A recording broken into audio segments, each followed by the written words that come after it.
તો વિધાનસભા ચૂંટણી હવે સત્તા સંગ્રામનો આગાઝ થઈ ચૂક્યો છે, પ્રારંભ થઈ ચૂક્યો છે અને ચૂંટણીની તારીખો જાહેર થઈ ચૂકી છે। વિધાનસભા ચૂંટણીની અંદર પ્રથમ તબક્કો 1 ડિસેમ્બરે હશે, દ્વિતીય તબક્કો જે છે તે 5 ડિસેમ્બરે યોજાવા જઈ રહ્યો છે। પ્રથમ તબક્કાની અંદર સૌરાષ્ટ્ર અને દક્ષિણ ગુજરાતનો સમાવેશ થાય છે। સૌરાષ્ટ્ર અને દક્ષિણ ગુજરાતની તમામ જે બેઠકો છે તેના માટે થઈને મતદાન થશે। ઉપરાંત જો વાત કરવામાં આવે 93 બેઠકો બીજા તબક્કાની અંદર 5 ડિસેમ્બરે મતદાન કરવામાં આવશે।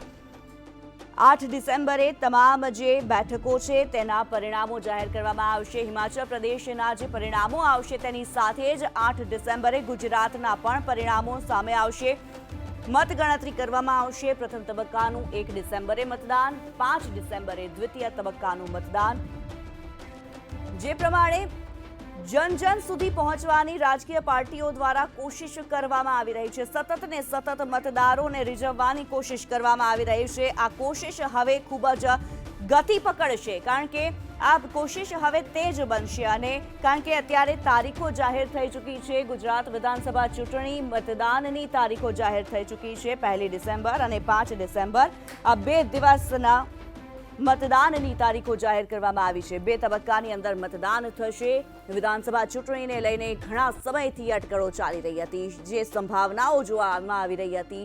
રાજકીય પાર્ટીઓ પોતાની રીતે લોકો સુધી પહોંચી રહ્યા હતા, ક્યાંક યાત્રાઓ યોજાઈ હતી અને હવે જ્યારે તારીખોની રાહ અત્યારે પૂરી થઈ ચૂકી છે ત્યારે સત્તા સંગ્રામનો આગાઝ થઈ ચૂક્યો છે। મતનો મહાસંગ્રામ હવે શરૂ થશે। 1 ડિસેમ્બરે પહેલા તબક્કાનું મતદાન, 5 ડિસેમ્બરે બીજા તબક્કાનું મતદાન, 2 ફેઝની અંદર વિધાનસભાની ચૂંટણી યોજાવા જઈ રહી છે। તો ગુજરાત વિધાનસભા ચૂંટણીનું કાઉન્ટડાઉન હવે શરૂ થઈ ચૂક્યું છે। ત્યારે અમારી સાથે કૃષ્ણકાંત ઉનડકટ જોડાયેલા છે, વરિષ્ઠ પત્રકાર।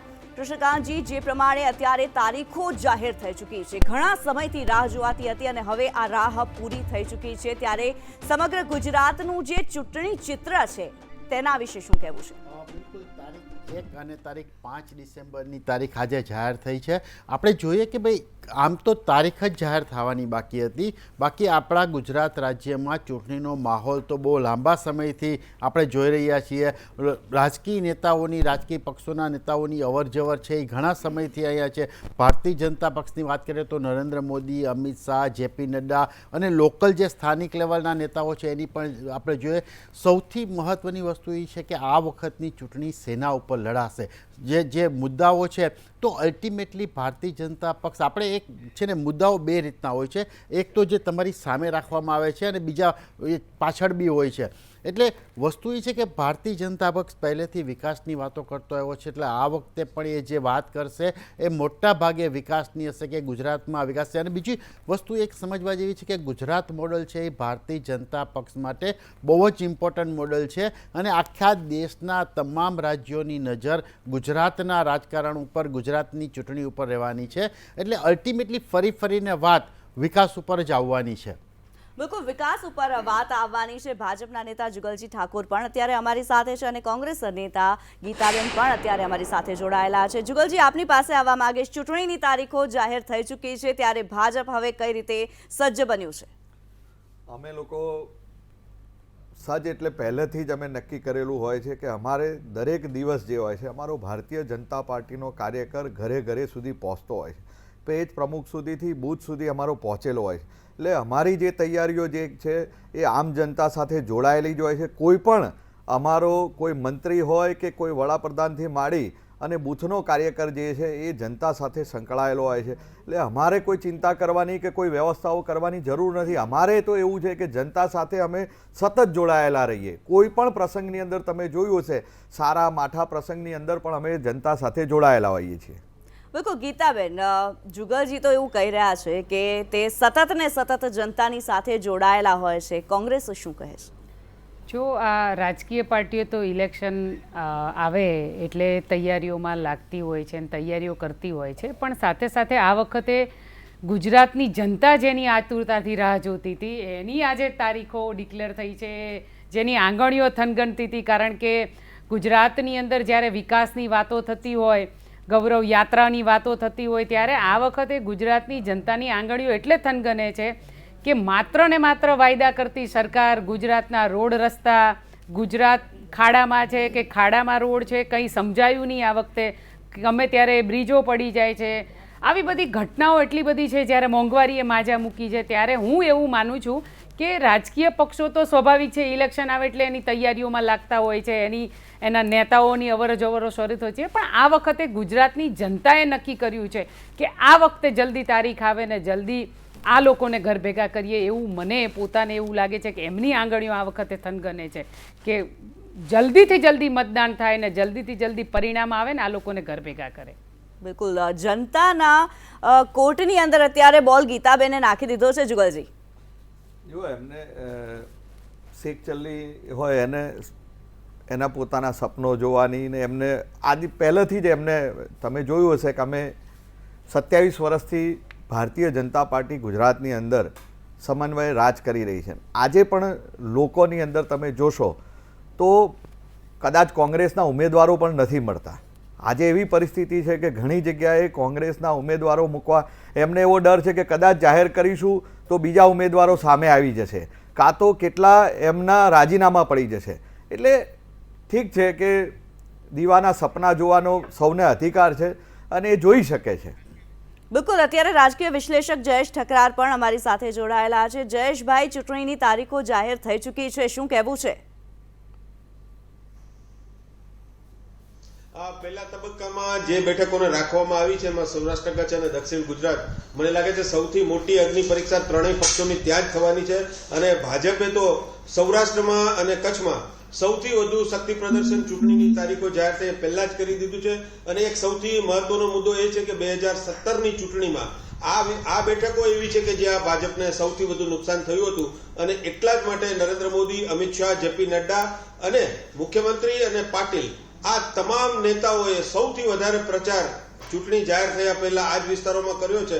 એટલે સાચું માપ અને સાચું જે લોકોનું મૂડ કેવો છે એ અહીંયાથી ખબર પડશે. આ જ રીતે આમ આદમી પાર્ટીએ પણ સૌથી વધુ પ્રચારનું કાર્ય સૌરાષ્ટ્રમાં કર્યું છે. કેજરીવાલ વધુમાં વધુ વખત મનોજ સિસોદિયા સાથે, ભગવંત માન સાથે આ જ વિસ્તારમાં આવ્યા છે.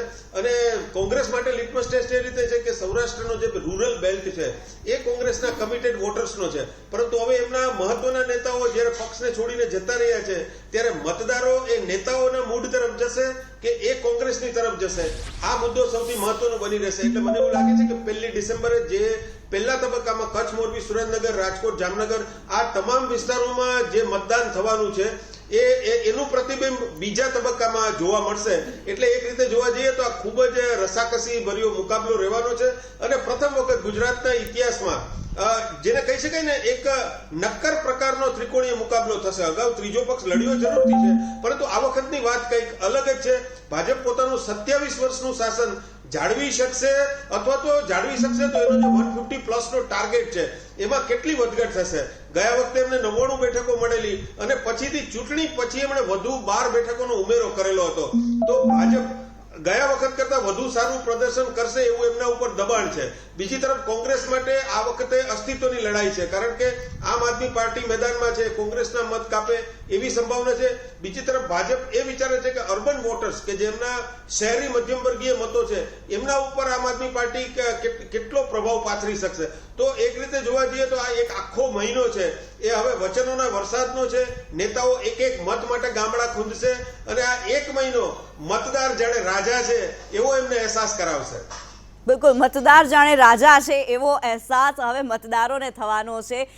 કૃષ્ણકાંતજી, આપ જે પ્રમાણેનું ગણિત જોવા મળી રહ્યું છે, 1 ડિસેમ્બરે સૌરાષ્ટ્ર અને દક્ષિણ ગુજરાત આ બંને જેની ચૂંટણી યોજાવા જઈ રહી છે ત્યારે કયા પ્રકારના સમીકરણ જોઈ રહ્યા છો? રાજકીય સમીકરણ કેવા લાગી રહ્યા છે? સૌથી મહત્વની વસ્તુ જો હોય તો દરેક પાર્ટી માટે અત્યારે જે ફોકસ કરવાનો એરિયા છે, જેવી રીતે જયેશ ઠકરારે કીધું એ રીતે કે સૌરાષ્ટ્ર અને કચ્છ એ વિસ્તાર છે એ સૌથી વધુ તમે જુઓ છેલ્લા કેટલાય વખતના આપણે કાર્યક્રમો જોઈએ, કોઈ બી રાજકીય પક્ષોના કાર્યક્રમ જોઈએ તો સૌથી વધુ છે સૌરાષ્ટ્રમાં અને કચ્છમાં થયા છે. ભારતીય જનતા પક્ષની એક સૌથી મોટી ખૂબી એ છે કે એ જે કંઈ કરે છે ને એ રિસર્ચ બેઝ કરે છે. એને ખબર છે કે ક્યાં અમારું નબળું છે અને એને કેવી રીતે સબળું બનાવી શકાય. તો આ વસ્તુ છે ને એ તમે જુઓ કેમ્પેનિંગમાં જે લોકો રાજકારણથી બહુ સારી રીતે પરિચિત છે ને એ લોકો સમજી શકે એમ છે કે ભાઈ નરેન્દ્ર મોદીની કોઈ પણ છે જાહેર સભા છે એ અમુક ચોક્કસ વિસ્તારમાં શા માટે યોજવામાં આવી, તો એની પાછળના લોજિક હોય છે, એની પાછળ રિસર્ચ હોય છે, એની પાછળનું એક આખું ગણિત હોય છે. એ ગણિતને આધારે જ આખું જે છે બધું જે સોગઠા ગોઠવાતા હોય છે એ રમત રમાતી હોય છે. એટલે સૌથી વધુ મહત્ત્વની એ છે કે પહેલો તબક્કો છે ને એ દરેક પાર્ટી માટે મહત્ત્વનો રહેવાનો છે. 1 તારીખે છે ને જે મતદાન થઈ જશે ત્યારે ઘણી બધી શાંતિ દરેક પક્ષને થશે. બીજો તબક્કો છે એ તમે જો ઓવરઓલ આમાં એક વસ્તુ એ છે કે ગુજરાતમાં 2 તબક્કામાં રાખ્યું ત્યારે બી છે ગુજરાત ઓવરઓલ બીજા રાજ્યોની કમ્પેરિઝનમાં શાંત છે સ્ટેટ છે. ત્યાં અહીંયા બહુ કોઈ હવે એવું ચૂંટણીમાં કંઈ પહેલાં એક સમય હતો જ્યારે આખા મતદાન મથકનું અપહરણ થઈ જતું ને ઘણા બધા કિસ્સાઓ બનતા હતા. આમ છતાં 2 તબક્કામાં રાખવામાં આવ્યું છે. એટલે બીજો તબક્કો છે એ પણ છે એ આ બાજુ આપણે અમદાવાદ ને મહેસાણા ને આણંદ ને એ છે. તો સૌથી વધુ ઇમ્પોર્ટન્ટ સૌથી વધુ રસાકસી છે એ પહેલા તબક્કાની ચૂંટણીમાં રહેવાનું છે. બિલકુલ. ત્યારે જુગલજી, અહીંયા આપને પૂછવા માંગુ છું, સૌરાષ્ટ્ર ગત ચૂંટણીની અંદર અઘરું પડ્યું હતું. સૌરાષ્ટ્રની વાત કરવામાં આવે, આ વખતે અગ્નિ પરીક્ષા સફળતાપૂર્વક પાર પડશે? જો એ વખતનું દરેક વખતે દરેક પરિસ્થિતિ અને પરિવર્તનો બદલાતા હોય છે. ત્યારે વાતાવરણ એ વખતે આપ સૌ જાણો છો એ પ્રમાણે એ વખતે એક પાટીદાર આંદોલનની એક વેવ હતો. હું એક વેવ શબ્દ વાપરું છું એટલા માટે કે એક સારા ભોળા સમાજને જે કહેવાય ને કે એવી રીતે વાળવામાં આવ્યો કે જેને કોંગ્રેસે એનો લાભ લેવા માટે ખૂબ પ્રયત્નો કર્યા, પરંતુ ગુજરાતની સાણી પ્રજાએ ભારતીય જનતા પાર્ટી ઉપર વિશ્વાસ મૂકીને એ વખતે પણ તમે જુઓ કે 99 સીટો અમને આપી હતી. એના પછી સમયાંતરે અમારી સીટો વધી. આ વખતે એવું કોઈ પરિબળ નથી, એવું કોઈ પણ વસ્તુ નથી કે જેના લીધે ભારતીય જનતા પાર્ટીથી વિમુખ જનતા થાય. કારણ કે જે પ્રમાણે અમે લોકો વિકાસ અને જે પ્રમાણેના અમારા કામો સતત પ્રજા વચ્ચે અમે જે રહીએ છીએ એના માટે અમારા ઉપર જનતાએ, ગુજરાતની નહીં સમગ્ર રાષ્ટ્રની જનતાએ ભારતીય જનતા પાર્ટી પર વિશ્વાસ મૂક્યો છે. બિલકુલ. પાટીદાર આંદોલનની આપે વાત કરી છે, હવે તો પાટીદાર આંદોલનના જે નેતા હતા એ પણ આપની સાથે જ છે, ત્યારે કેટલી અસર થશે?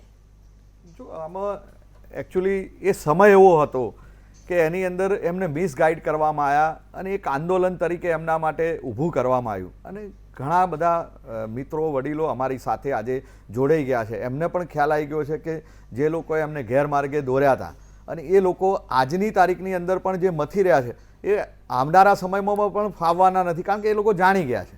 એટલે હું એવું કહું છું કે ભારતીય જનતા પાર્ટીની આ વખતે તમે જોશો કે જે 8મી તારીખે જે રિઝલ્ટ જાહેર થવાનું છે 8મી ડિસેમ્બરે, એ વખતે હિમાચલ અને ગુજરાત બંને ઉત્સવ માણતું હશે. બિલકુલ. ગુજરાત ઉત્સવ માણતું હશે, હિમાચલ પણ ઉત્સવ માણતું હશે. ગીતાબેન, સૌરાષ્ટ્રની વાત થઈ રહી હતી, દક્ષિણ ગુજરાતની બેઠકોની વાત થઈ રહી હતી, અઘરું તો કોંગ્રેસ માટે પણ છે? જો અમારા માટે આ વખતે સહેજ પણ અઘરું નથી, પણ જુગલભાઈએ જે વાત કરી કે મને સમજાયું નહીં કે પાટીદાર સમાજને ગેરમાર્ગે દોર્યો કે નેતાને ગેરમાર્ગે દોરવામાં આવ્યા હતા. કારણ કે જે જ વ્યક્તિ ગેરમાર્ગે દોરવાની વાત કરતા હતા એ તો આજે એમની સાથે જઈને બેઠેલા છે. એટલે મને કંઈ સમજાયું નહીં આ વાતમાં કે કોણ કોને ગેરમાર્ગે દોરતું હતું, અથવા તો જે એમના 2 દિવસ પહેલાં એમના નેતા અમિત શાહ સાથે એમના ફોટા આવ્યા એટલે કદાચ એવું નહોતું ને કે અમિત શાહ અને હાર્દિક પટેલ પણ બંને સમાજને ગેરમાર્ગે દોરી રહ્યા હતા. એટલે આ વાતમાં જ મને જરાય સમજાયું નહીં કે પાટીદાર ભોળો સમાજ ચોક્કસ છે, પણ પાટીદાર સમાજ પર જે તમે દમન આચર્યું, પાટીદાર સમાજના જે દીકરાઓ શહીદ થઈ ગયા એને પણ તમે ગોળીબાર કરી દીધો. એટલે મને સમજાયું નહીં કે તમે કઈ તરફ વાત કરી પાટીદાર સમાજની. પાટીદાર સમાજ ચોક્કસ ભોળો છે, એના હકની ને ન્યાયની લડાઈ લડતો હતો ને એમાં તમે લોકોએ શું કર્યું છે, તમે જે દમન ગુજાર્યું છે પાટીદાર સમાજ, આજ પણ પાટીદાર સમાજના પ્રશ્નો ઊભા છે. તો તમને આટલી બધી લાગણી હોય ને ભોળો સમાજ હોય તો તમે એના ખાલી માત્ર કેસોવાળા મુદ્દાઓ ઊભા છે, કેમ કેસો પાછા ખેંચતા નથી હજુ સુધીમાં? એટલે માત્ર ને માત્ર છેતરવાનું કામ કર્યું હોય તો એ તમે લોકોએ કર્યું છે. કોંગ્રેસે ક્યારેય કોઈ સમાજને, પાટીદાર નહીં પણ કોઈ સમાજને છેતરવાનું કામ ક્યારેય કોંગ્રેસે કર્યું નથી અને આવનારા દિવસોમાં કરશે પણ નહીં. પણ તમને તમારા વિકાસની રાજનીતિ મુબારક છે. આવો વિકાસ અમારે ગુજરાતમાં નથી જોઈતો, આવો વિકાસ અમારે નથી જોઈતો. જ્યારે દિવસે ને દિવસે પેપરો ફૂટે છે, ધોરા દિવસે દીકરીઓના ગળા કપાય છે, કાયદો ને વ્યવસ્થા નથી ગુજરાતની અંદર, બેરોજગારી બેફામ છે, મોંઘવારી બેફામ છે. અમારે આવો વિકાસ ગુજરાતની અંદર નથી જોઈતો. મહેરબાની કરજો, કારણ કે સૌરાષ્ટ્રની અંદર તો અમે જે સીટો લાવ્યા હતા ને એનાથી પણ પ્લસ અમે આવવાના છીએ, કારણ કે આજે ગુજરાતની મહિલા કહે છે કે 500 રૂપિયાનો 450નો ગેસનો બાટલો આજે 1100 પહોંચ્યો છે, એટલે તમે ભ્રમમાં પણ ન રહેતા અને ખાલી વાતો કરીને હવે પ્રજા તમારાથી છેતરાવાની પણ નથી. જુગલજી, ગીતાબેનની જે અસમંજસ છે પાટીદાર નેતાઓને લઈને, જે આપે અગાઉ પણ કહ્યું છે, એ અસમંજસ જરા દૂર કરશો. એની અંદર એમને હું સ્પષ્ટીકરણ, કારણ કે હવે શું થયું કે એમની સાથે જે મિત્રો હતા એ ભારતીય જનતા પાર્ટીમાં જોડાઈ ગયા અને એ વખતે જે એમની પાછળ એ રહ્યા ફર્યા કરતા હતા, એમના લીધે જ આજે એમનું અસ્તિત્વ. અને વાત જ્ઞાતિ જાતિની થઈ તો ખામ થિયરી કોણે કરી હતી એ આપ સૌ જાણો છો કે જ્યારે ખામ, તમે મને શાંતિથી, મેં તમારી વાત સાંભળી તો તમારે મારી વાત શાંતિથી સાંભળવી જોઈએ. તમારી વાત મેં શાંતિથી સાંભળી તો તમારે મને પણ શાંતિથી સાંભળવો જોઈએ. તમારે સમજી જવાનું હોય કે કોણે કોની જોડે કહ્યું. અને આજની તારીખની અંદર તમે પોતે જે પ્રમાણેના વોટ લેવા માટે જ્યારે આજે તમે તાલુકા, જિલ્લા પંચાયત, નગરપાલિકાની અંદર પણ મોટી શેખી વાત કરતા હતા કે અમે જીતીને બતાવીશું, અમે આમ કરીને બતાવીશું, પરંતુ ગુજરાતની જનતા શાણી છે અને સમજુ છે ને, એમણે એ વખતે તમને જાકારો આપ્યો. આજની તારીખની અંદર પણ તમે જોઈ શકો છો કે 2008 હું તમારો જવાબ જ આપી રહ્યો, તમે સાંભળવા નથી માંગતા. આજે તમારા જેવા જે આગેવાનો હતા, જે આંદોલન કરીને આગળ લાવીને તમારા જેવા આગેવાનો જે કોઈ બી હતા, એ કોણ હતા, શું હતા, એ ગુજરાતની જનતા જાણે છે. આજની તારીખે તમારે જ્યારે તમારી સાથે હતા, તમારી જોડે હતા, ત્યારે તમે એવું કહેતા હતા હાર્દિકભાઈ, રાજકીય જે ચિત્ર અત્યારે દેખાઈ રહ્યું છે, જે ગરમાગરમી આગળ જોવા મળવાની છે, એ દેખાઈ રહી છે. આ પાટીદાર આંદોલનની વાત થઈ રહી છે, સૌરાષ્ટ્રની વાત થઈ રહી છે. જુગલજી, હું જયેશભાઈ પાસે જવા માંગુ છું. જયેશભાઈ, સૌરાષ્ટ્રની વાત ઉપર તો પાટીદાર આંદોલનને બધું યાદ આવી જાય અને એ જે અસર હતી સૌરાષ્ટ્રની જે સીટો પર જોવા મળી હતી, ભાજપને નુકસાન થયું હતું, આ બધા જે સમીકરણો હવેના જે સમીકરણો છે એ આપ કયા પ્રકારના જોઈ રહ્યા છો સૌરાષ્ટ્ર માટે? રાજકારણમાં સમયની સાથે સમીકરણો બદલાતા હોય છે. હું આપને જણાવી દઉં કે ભાજપ 27 વર્ષથી ગુજરાતમાં શાસન કરે છે અને સૌરાષ્ટ્રમાં એનો ઘણો બધો દબદબો છે. માની લઈએ આ બધી જ તદ્દન સાચી વાત છે, પણ સમય એક એવું ફેક્ટર છે રાજકારણમાં, અને એના કારણે જો 27 વર્ષથી શાસન હોય તો વારંવાર શા માટે વડાપ્રધાને ગુજરાતમાં આવવું પડે? વારંવાર શા માટે જેપી નડ્ડાએ મોરબી જેવા શહેરમાં રેલી કરવી પડે? શા માટે અમિત શાહે અમરેલી જેવા શહેરમાં જાહેર સભાને સંબોધન કરવું પડે? 27 વર્ષના શાસનમાં તમે 18 થી 20 વર્ષ ગણો તો એ મોદીને સલામ છે એવા સૂત્ર સાથે આગળ વધી શકાય. તો સ્થાનિક નેતાગીરીનો શું ઉદય થયો ગુજરાતમાં? એટલે એક રીતે જોવા જઈએ તો ગુજરાતમાં જે 27 વર્ષનું શાસન છે એમાં સ્થાનિક નેતાઓએ શું કર્યું, આ પ્રશ્નનો જવાબ ક્યારેય કદી રાષ્ટ્રીય નેતાગીરીને પણ મળ્યો નથી અને મતદારોને પણ મળ્યો નથી. એટલે જ જ્યારે રાજ્યની ચૂંટણી આવી છે અને ગ્રામ્ય વિસ્તારોમાં ઉમેદવાર જ્યારે મત માંગવા જાય છે ત્યારે હંમેશા એમને મોદીનો જ ચહેરો બતાવવામાં આવે છે. જો ખરેખર જ મોદીના ચહેરાથી તમે જીતવા માંગતા હો તો રાજ્યના નેતાઓનો કેવો ઉદય થયો 20 વર્ષમાં, એમણે કેવી લોકપ્રિયતા હાંસલ કરી, એ પણ એક મહત્વનો સવાલ છે. એટલે ભાજપ માટે જેવું કહીએ છીએ એવો પંથ આસાન નથી. હું આપને જણાવી દઉં કે દરેક વખતે ચૂંટણી આવે ત્યારે પાટીદાર સમાજનો મુદ્દો આગળ ધરવામાં આવે, અથવા તો ધર્મનો મુદ્દો આગળ ધરવામાં આવે, અથવા તો જ્ઞાતિનો મુદ્દો આગળ ધરવામાં આવે. તમે જ્યારે કહો છો કે ગુજરાત એક મોડેલ સ્ટેટ છે, પૂરા દેશમાં તમામ લોકોની નજર ગુજરાત ઉપર હોય છે, કારણ કે ગુજરાત એક રોડ મેપ તૈયાર કરે છે ભાજપ માટેનો. તો દરેક વખતે તમારે શા માટે જ્ઞાતિવાદ ઉપર જવું પડે છે? અને પાટીદાર સમાજની વાત આપણે ગયા વખતની કરીએ 2017ની, તો હું એનાથી પણ આગળ જઈને આપને જણાવવા માંગુ છું કે પાટીદાર સમાજનું પ્રભુત્વ સૌરાષ્ટ્રમાં 40 થી વધુ બેઠકો ઉપર છે, પરંતુ આમ છતાં પણ આ સમાજ મોટા ભાગે દ્વિધામાં રહ્યો છે.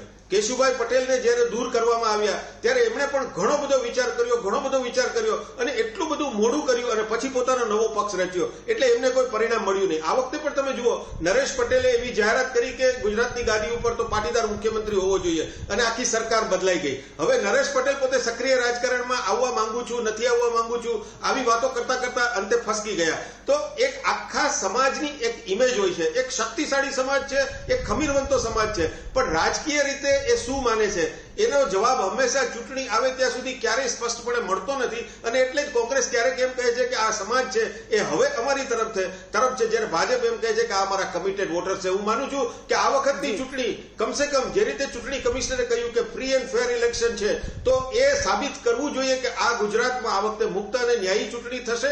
એમાં કોઈ જ્ઞાતિવાદ નહીં હોય, કોઈ અપશબ્દો બોલવામાં નહીં આવે, કોઈ કાદવ ઉછાળ નહીં હોય. તો મને લાગે છે એ જ ગુજરાતની સાચી ગરિમા હશે. બિલકુલ, અહીંયા જયેશભાઈએ જે વાત કરી છે એ સવાલ મારે પણ જુગલજી આપને પૂછવો છે કે જ્યારે પણ ચૂંટણી આવે છે, 27 વર્ષનું શાસન ભાજપનું જો ગણવામાં આવે ગુજરાતની અંદર, પરંતુ ચૂંટણી આવે ત્યારે સૌથી મોટો ચહેરો, મુખ્ય ચહેરો જે હોય તે PM મોદીનો જોવા મળતો હોય છે અને ડબલ એન્જિનની સરકારની પણ વાતો કરવામાં આવતી હોય છે. ત્યારે સ્થાનિક નેતાગીરીનો પણ સવાલ ઊભો થતો હોય છે. સ્થાનિક નેતાગીરીને એટલું એક્સપોઝર શા માટે નહીં? કેવું છે કે આપણે સૌ જાણીએ છીએ પ્રમાણે કે માન્ય વડાપ્રધાન નરેન્દ્રભાઈ મોદી સાહેબ આપણા ગુજરાતના પનોતા પુત્ર છે. બીજું, Bharatiya Janata party cadre base party છે. એ જે પ્રમાણેના અમે શિસ્તમાં માનીએ છીએ. માનનીય વડાપ્રધાન નરેન્દ્રભાઈ મોદી સાહેબ આજે એક સેવક તરીકે, એક કાર્યકર તરીકે દરેક જગ્યાએ, આજે તમે સામેની પાર્ટીઓ કોઈ પણ જોઈ લો કે એ પોતે જ્યારે એક લેવલથી ઉપર જતા રહ્યા પછી પોતે નીચે કોઈ પણ જગ્યાએ પ્રચાર પ્રસાર હશે નહીં નીકળવાનું, કાં તો એવો જ દંભ કરવાનું કે ભાઈ આજે અમે વડાપ્રધાન કાં તો મંત્રી બની ગયા છીએ, કાં તો કોઈક લેવલ ઉપર પહોંચી ગયા છીએ, તારે જનતા વચ્ચે નહીં જવાનું. જ્યારે અમારી પોતાની Bharatiya Janata party cadre base party, ચાહે શેષ નેતૃત્વ અમે માનનીય વડાપ્રધાન નરેન્દ્રભાઈ મોદી સાહેબથી માંડીને અમિતભાઈ શાહ સાહેબથી માંડીને JP નડ્ડાથી માંડી બધા જ લોકો, દરેકે દરેક લોકો વ્યક્તિઓને, જનતાને મળવા માટે અને સાથે સતત કામ માટે તત્પર્ય રહેતા હોઈએ છીએ. નંબર વાત આ એક. અને બીજી વસ્તુ રહી કે દરેકને પ્રભુત્વ નાતે અમે દરેકને સૌનો સાથ, સૌનો વિકાસ, આ સૂત્ર સાથે અમે ચાલીએ છીએ અને સૌની સાથે ચાલીએ છીએ. એટલે આની અંદર કોઈ પણ જગ્યાએ હવે દેખવાની દ્રષ્ટિ દરેકની પોતપોતાની અલગ હોય, પરંતુ અમે એવું માનીએ છીએ કે અમારે આ ભારતીય જનતા પાર્ટી અમે શિસ્તબદ્ધ ચાલીએ છીએ. એટલે ઘણા લોકોને ઈર્ષા પણ આવતી હોય. બિલકુલ, આ સૂત્રો ઉપર આપણે આગળ વાત કરીશું, પરંતુ અત્યારે હાલ શક્તિસિંહ ગોહિલનું જે પ્રતિક્રિયા સામે આવી છે, તારીખો જાહેર થઈ છે વિધાનસભા ચૂંટણીની, શું કહી રહ્યા છે સાંભળીએ.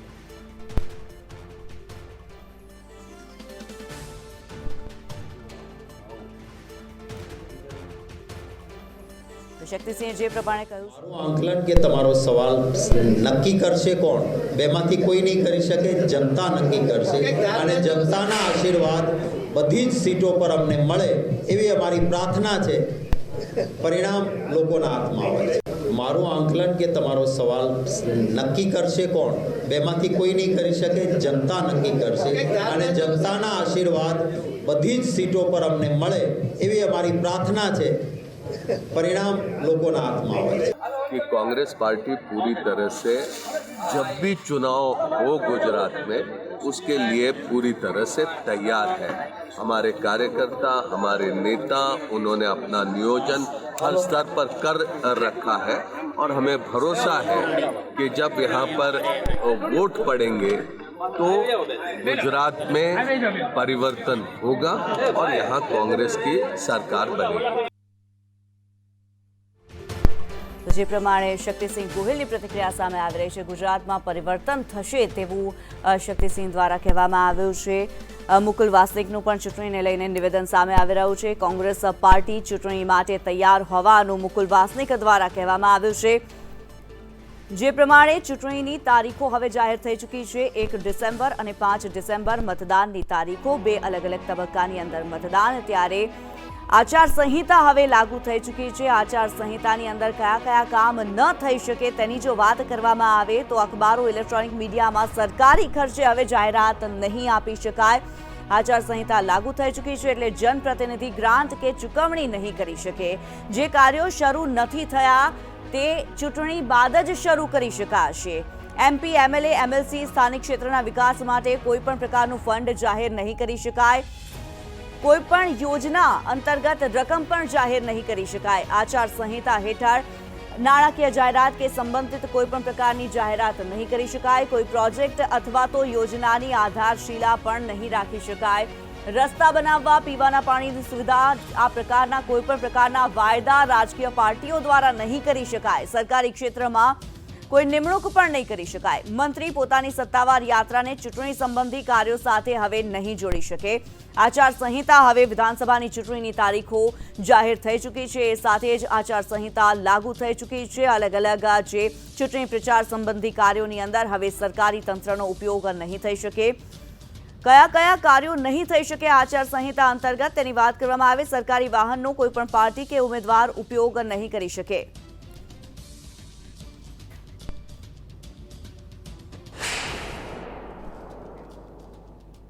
ચૂંટણીની તારીખો જાહેર થઈ ચૂકી છે અને અત્યારે આપણે ચર્ચા કરી રહ્યા છીએ ત્યારે ભાજપના નેતા ભૂષણ ભટ્ટ પણ અત્યારે અમારી સાથે જોડાયેલા છે. ભૂષણભાઈ, જે પ્રમાણે ચૂંટણીની તારીખો જાહેર થઈ ચૂકી છે, હવે ભાજપની તૈયારી આપને કેવી લાગી રહી છે?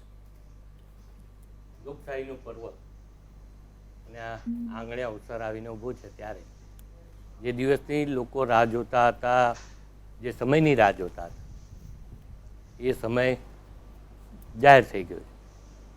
જે વાત, જે વિષય આપે વાત કરી અને હું આવ્યો પહેલાં બાકીના મિત્ર જે વાત કરી રહ્યા હતા, ભારતીય જનતા પાર્ટી ચૂંટણી લક્ષી પાર્ટી સમાજની અંદર સત્તા સંઘર્ષ કરતાં કરતાં સત્તામાં અને એ સત્તાને સેવાના સ્વરૂપે ભારતીય જનતા પાર્ટીના સંગઠનના માધ્યમથી લઈને ભારતીય જનતા પાર્ટીના સંગઠનનો કાર્યકર્તા માત્ર ચૂંટણી માટે નહીં કે ચૂંટણી આવી એટલે હવે હું આ બૂથમાં જઉં કે આ મેદાનમાં જઉં, આ પ્રકારની પ્રક્રિયા એ બીજાને મુબારક.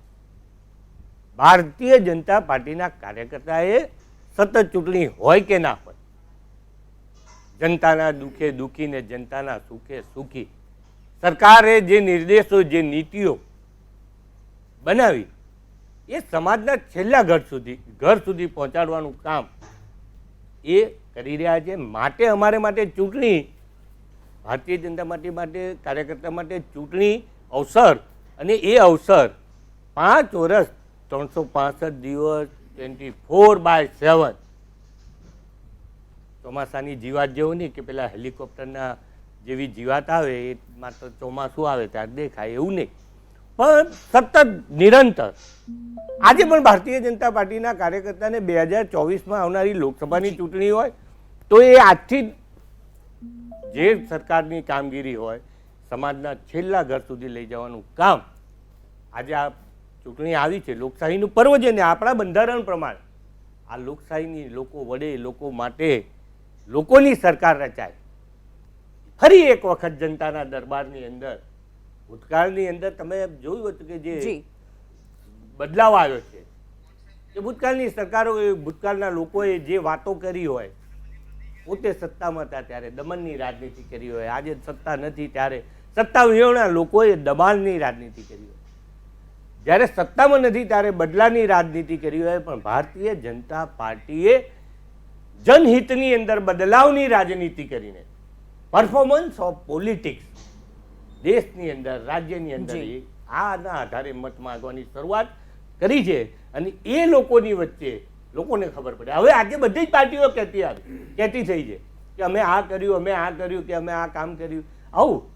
પણ સાચા અર્થની અંદર ભારતીય જનતા પાર્ટી નિશ્ચિતપણે આજે ચૂંટણી આવી છે એનો સ્વીકાર કરીને બિલકુલ લોકોની વચ્ચે જઈશું અને લોકોની વચ્ચે જઈશું. અમને ભરોસો છે, અમને વિશ્વાસ છે, અમને આસ્થા છે, અમને શ્રદ્ધા છે. બિલકુલ આ ચર્ચાની અંદર આપણે આગળ વધીશું, પરંતુ અત્યારે હાલ પ્રતિક્રિયા લઈએ. પવન ખેરા શું કહી રહ્યા છે?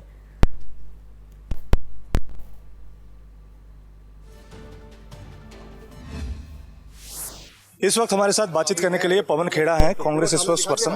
सर, गुजरात में चुनाव की तारीखों का ऐलान हो चुका है, आज के दिन आप क्या कहना चाहेंगे? हम पूरे आत्मविश्वास के साथ हमारे वर्कर्स और हमारे नेता सब मिलकर चुनाव लड़ रहे हैं और इस बार विजयश्री हासिल करेंगे। लेकिन सेंट्रल लीडरशिप गुजरात के इलेक्शन में दिखाई नहीं दे रही है। आपको क्यों नहीं दिखाई दे रही? सब दिख रहे हैं। अभी 3 दिन पहले सारे सेंट्रल लीडर्स हमारे अलग अलग यात्राओं को फ्लैग ऑफ किया, मोरबी गए, हमारे सारे नेता पूरे गुजरात में मुस्तैद हैं। और राहुल गांधी क्या कैंपेन के लिए जाएंगे? वक्त पे आपको बता दिया जाएगा। ये थे पवन खेड़ा, जिनका कहना है कि उनकी लीडरशिप लगी हुई है और जम जोर शोर से प्रचार प्रसार कर रही है और इस बार जीतेगी। दिल्ली से कैमरामैन राजू चौहान के साथ मैं अजय यादव, संदेश न्यूज।